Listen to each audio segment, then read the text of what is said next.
number of occasions, and she has brought me to tears. It's not because of what she said. Sorry. The training, I feel, is very inspiring, and I'm also in awe of Heather because this year she cycled from Land's End to John O'Groats with her son, and I wish I could get my son out of this new PlayStation game and into cycling. So if I can pass over to Heather. Indeed.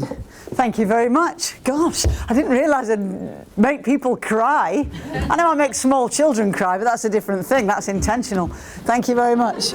Brilliant. Oops, shouldn't say that. Can you hear me at the back? Is that all right? So do you need a microphone? I've never needed a microphone yet. My children can hear me across playgrounds going, oh no, it's my mother. Blimmin' heck. So what do we do? Advanced performance. Quite a few of you, not just Joanne, have heard me speak before. But for those of you who haven't, I've told there's 50% new members, did you say, today? That's absolutely fantastic. So what do? Well, you know, in HR, they have the others who aren't in HR, tend to think of it as being fluffy, don't they? You know, you get those people who go, I remember it when it was personnel. And you go, oh, not that old one again, you know. And we tend to think it's all fluffy. We started Advanced Performance about 15 years ago. And if you think about it, in those days, and if I can take you back, mobile phones were kind of new then. Even 15 years ago, I was the only one of my friends who'd bought a mobile phone. So that's what it was like. And it had a little flip top thing to speak into. It was a Motorola with a little aerial, and it was quite big and quite heavy. And all it did was make phone calls. It didn't text, it didn't play games, it didn't do anything else, you know, and all of that kind of. So that was what it was like 15 years ago. You may not be able to remember some because time moves on so quickly, doesn't it? When you think, I can't believe that was only so many years ago. But we started the business because we wanted to get away from that fluffy image. You know, there was stuff coming across, dare I say it, and before I say this, any Americans in the room? Or was that somebody who's scratching their nose? Justin was with me at a speech a little while ago, and I said, are there any Americans in the room? And I'd already insulted them, unfortunately. And the bloke went, yes, I am. And I'm a little bit deaf, and I hadn't noticed he had an Oldham accent. So I took him at his word, and I kept apologising to him. And later on he said, all right, love. He said, I'm not really American. And I went, oh, he said, couldn't you tell? I said, no, because he was big and bald. And I ended up apologising to him the whole time. And then I ended up apologising because he wasn't American. And I'd apologise. Oh, the whole thing was like that. But we were kind of trying to get away from this idea that all of the stuff about people, all of that motivation about people was all fluffy, all kind of group hugs and Tai Chi in the car. I mean, anybody do Tai Chi in the car park? You know, it always makes me think of that film Calendar Girls when they're doing Tai Chi on the field. Do you remember that bit in Calendar Girls? Awesome bit. But that's what it was like, and everyone thought you had to walk across red hot coals to get a decent performance out of somebody. Sometimes you might like to put their face in red hot coals, but we don't all have to do all that weird stuff. So we kind of went away from the, hey, you guys, you got to have a positive attitude, you know. You got to look in the mirror every morning and say, I love me. And we were trying to get away from that because, well, I'm from around here, you know. I'm a Lancashire lass, and when I'm looking in the mirror, I tend to just notice the wrinkles, the spots, the blemishes. You know, I think, blimmin' hell, I need to get another bucket of that concealer stuff, or just a paper bag, that'd do. And we were trying to get away from that, but trying to get it into a really good process-orientated thing. And I don't know whether you've ever had any speakers who have you ever been to ones where they talk to you about networking? They talk to you about your elevator pitch. God, if you do anything to do with people, it's a minefield, isn't it? Because whatever you say, they're going to go, oh, you're one of those, are you? You're a tree hugger, are you? Or you're this, are you? You know, so if I say I'm a motivational speaker, they instantly see David Brent. You know, I got to start doing all of that, you know, and it's really embarrassing. I want to go, no, it's not really like that. And we used to, at one point when I spoke to people and say, what do you do? I go, we make people shine. And I could see them going, you know. So I would go up to them and say, you know those people you've got who just get it? I want you to think of somebody right now in your business. They get it. They're the sort of person you look at and you go, if we had a dozen of them.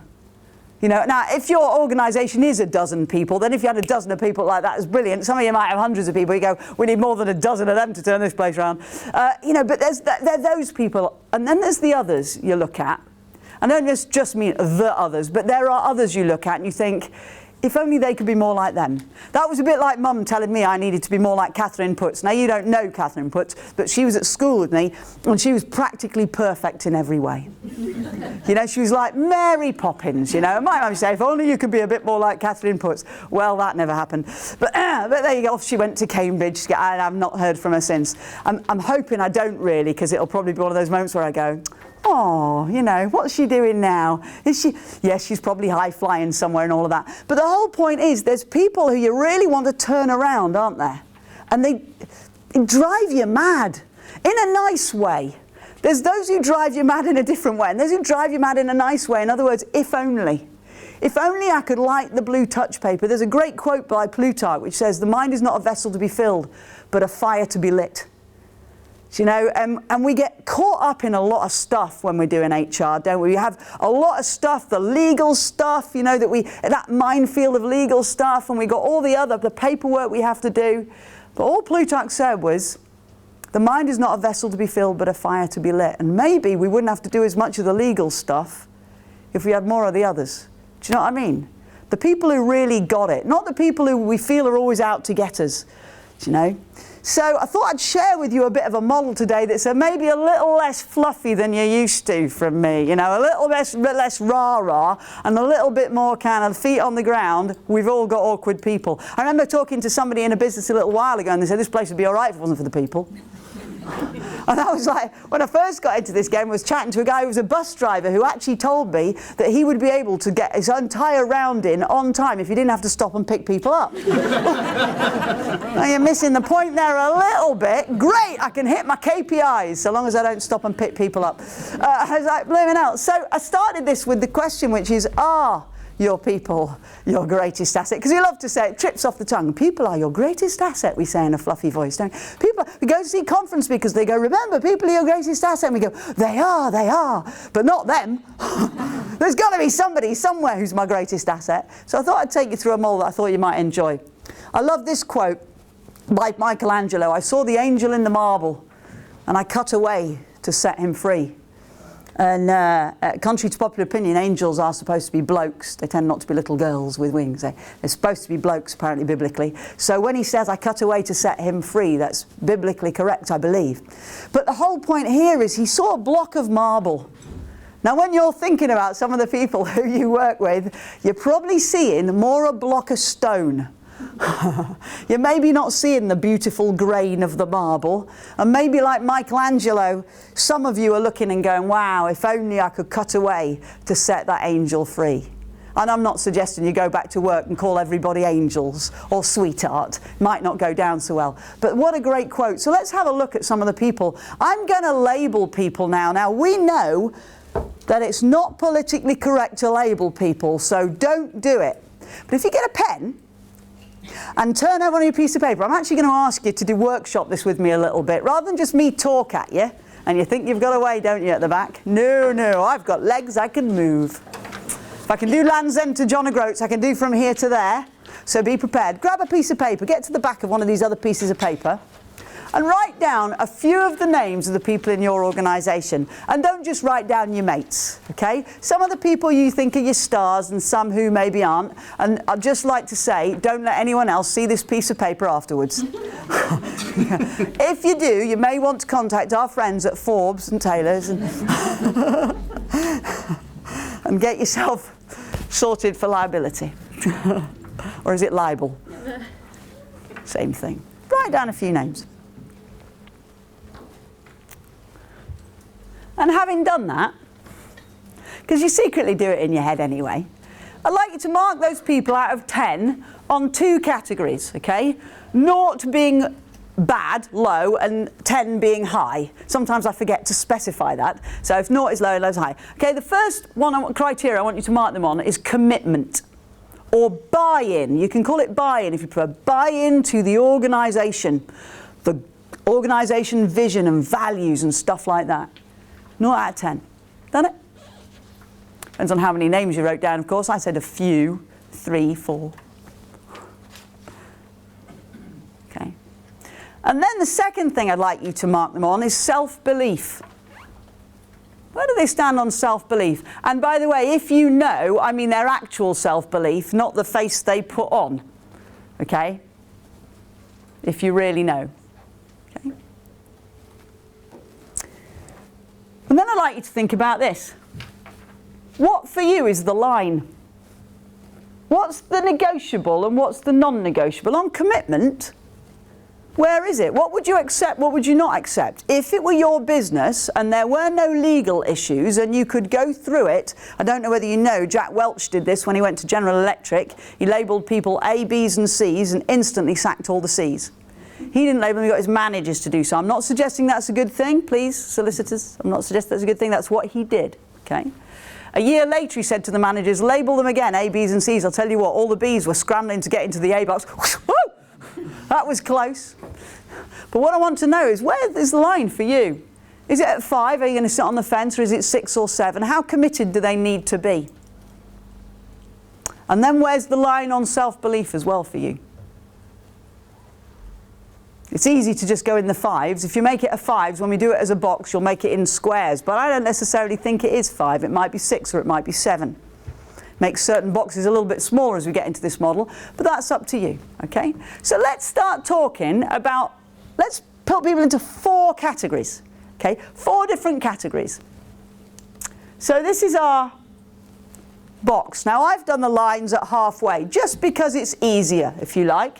I've chickened out, okay, I'll put it at halfway. So we've got 0 to 10. This bottom box we label low self-belief. This top box we're going to label high self-belief. Now I don't know whether you would call 6 high or 7 high. Where does it become? Probably a bit of a grey area in the middle. And then at the side we've got 0 to 10, we've got bought in and not bought in, or we've got committed and less committed, through down to not committed at all. Okay? Now let's talk round the boxes. Let's start with the easiest box first of all. We call these people who are bought in and have great self-belief, we call these the players. Yeah? And I'm sure if you look down your list of the few people you've written down, you would agree. Those who, by your numbers, you would call those the players. Why do we call them the players? Because they make it happen. Yeah? They put 100% effort into almost everything they do. If not everything, almost everything they do. They are absolutely committed. They're the people on your team. If it was one of those horrible things you did at school where you had to pick people, they'd be the ones you picked. Hated that. Brings back horrible memories. Okay? The players, they make it happen. They're easy, aren't they? They're not hard work at all. Are they? They're not hard work. So let's take it, let's go down rather than across first of all. The people with low self-belief, but the great commitment. We might think great attitude might be a word we would use, okay? We call these the spectators. Because while the players are making it happen, the spectators, are watching it happen. I've put a quote in. Really good quote from Lincoln here. Always bear in mind that your own resolution to succeed is more important than any other. You see, when it comes to this has got to be personal. When it comes to buy-in, it has to be personal, but we'll come back to that. So let's go back to our 4 types of people. The spectators. The spectators watch it happening. The spectators are lovely to have around, aren't they? They're lovely. But you just would like to, again, light a little bit of a fire underneath them. They're brilliant, they're lovely, and it's horrible to have a horrible conversation with them because you don't want to upset them because they're dead nice. And at the victory